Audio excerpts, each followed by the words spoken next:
Le brigand gentilhomme, un film de 1942 de Émile Cousinet d'après le roman d'Alexandre Dumas, Père, El Salteador, avec dans les rôles principaux Michel Lahaye, Jean Weber, Robert Favard, Michel Vitold, Jean Perrier, Gaston Modo.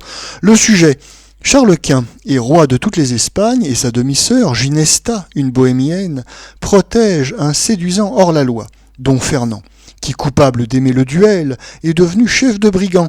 Il délivre un beau jour l'agréable Donna Flor, courtisée par Don Ramiro. Charles Quint sera magnanime, graciant Fernand. Il le marie à Ginesta et l'envoie ainsi que ses hommes au Mexique. Quant à Don Ramiro, il obtient la main de Donna Flor. Notre avis: Le brigand gentilhomme fait partie de ces très nombreuses adaptations cinématographiques d'œuvres du patrimoine littéraire français qui ont été tournées durant les années de guerre. Oui, en effet, ce genre de film ne pose aucun problème à la censure.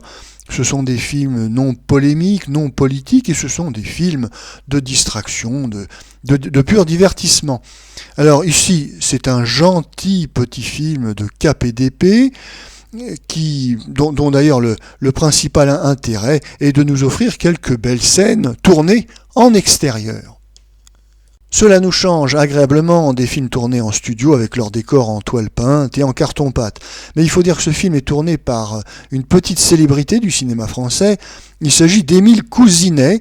Émile Cousinet, il est tout à la fois un exploitant de salles qui, comme bien souvent à l'époque, est aussi producteur de films, mais là où il sort de l'ordinaire, c'est que Émile Cousinet est également réalisateur. Il a construit des studios à Royan, il a fait un petit Hollywood en miniature, et il est donc producteur, réalisateur, exploitant.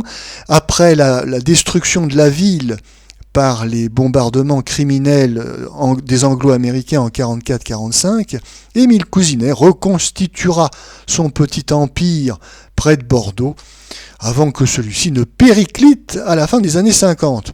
Enfin, toujours est-il qu'ici, avec Le brigand gentilhomme, nous avons droit à une de ses meilleures réalisations, du moins ces films les réalisés le plus proprement possible, bien que l'on soit loin de ce qu'aurait pu faire par exemple un Christian Jacques, qui lui était véritablement un maître du film populaire, avec une importante figuration et des scènes de combat ou des scènes d'action typiques d'un film d'aventure. Non, Émile Cousinet n'est qu'un sous-Christian Jacques, mais malgré tout, le film est agréable à regarder.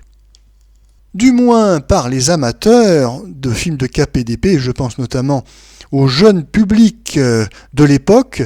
Oui, ce film est avant tout destiné à la jeunesse et à un large public, dirons-nous, puisque pour le rendre encore plus populaire, nous avons droit à 2 ou 3 chansons, comme il est d'usage dans les films grand public de l'époque.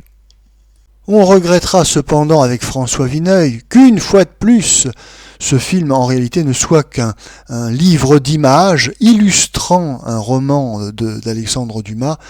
Le réalisateur suit pas à pas, ou on peut dire page à page, le roman, et ce qui rend évidemment le film très linéaire et un petit peu ennuyeux. Il aurait fallu, comme aimait à le rappeler François Vineuil, que le réalisateur fasse preuve d'imagination et de créativité en réécrivant pour l'écran l'œuvre d'Alexandre Dumas, mais c'était sans doute trop exigé d'Émile Cousinet.